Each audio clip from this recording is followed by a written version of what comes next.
Hi, if you're still thinking about your family, protecting your parents, looking out for them, or what you should be doing, first steps, all of these confusing things, you're not quite sure where to turn, then this is absolutely the video for yourself. You may have seen the previous videos where I give a realistic rundown of what my life is like with caring for a parent who lives with me, which sounds like it's some sort of fun Benny Hill kind of thing, but it can be quite stressful.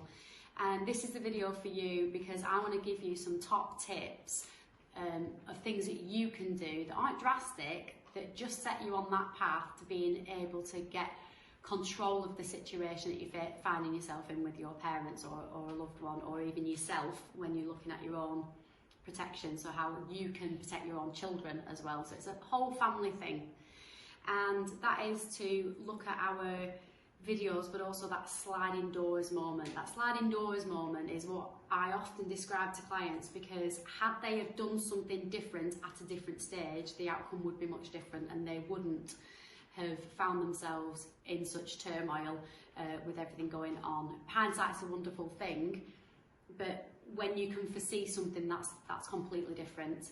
So I want to turn to those critical points where you should be thinking to yourself, oh, do I need to do something here, and what do I need to do?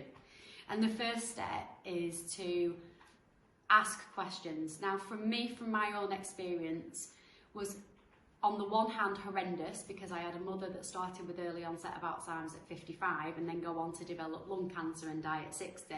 And during her last few stages of her life, my father dropped seriously ill on the floor with an undiagnosed disease and was in intensive care when I couldn't take my mum home for the last few weeks. It was intensely traumatic, stressful, and I was acutely aware of what documents needed to be done, so that I always maintained control, as my mum wanted, as my dad wanted, when they weren't able to speak for themselves.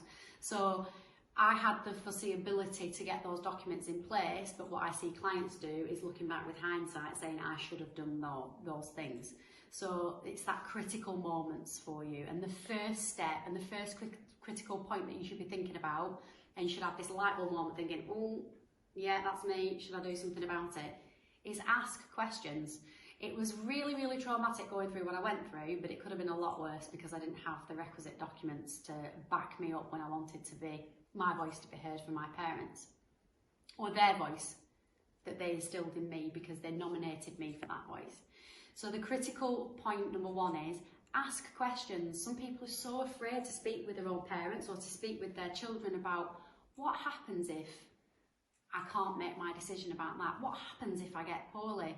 It's not the Grim Reaper that's going to come the minute you start asking questions about this.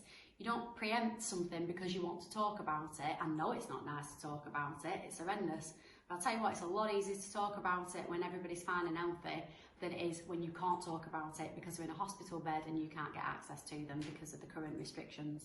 That's what I'm seeing now with my clients. Ask questions. You don't need to be an expert, you don't need to have loads of legal knowledge. You just need to sit down and speak with your parents or your children and say, listen, if this happens, what would we do? Think about it. There's a possibility, I hope it doesn't, but there's a possibility that it might, and you need to be prepared, and you can't do that without having talked about it first. So I want you to ask questions, but I want you to most importantly listen. That's critical. You might find out that you'll have a much smoother conversation that you were putting off having or you were worried about having, and it's not that bad. So ask questions of your parents or your children and listen to what the responses are. You'll be surprised by the responses that you get, and that's my first top tip for you all and the first critical point. I want you to head over to the website for the next top tips. I've got 8 of them and they're all doable, easy, manageable. They'll speak to you. If you're feeling anything that I'm feeling, any one little bit of that video that shows what I've had to deal with on a daily basis with my dad, these will speak to you. There's 8 top tips, they're absolutely free. Just all you need to do is go over to the website. You can download it or get them on the videos. And most importantly, it's got my contact details, because you might just think to yourself, do you know what? Does it fit with me? Do I need to ask Joanne a question? Absolutely, ask me a question. If you want to call, you call me and I'll tell you exactly what's coming or what you need to do or what you don't need to do, more importantly. You might be thinking that there's a hell of a lot to do, and it's actually easier than you thought to just take control. and feel easier about protecting your family.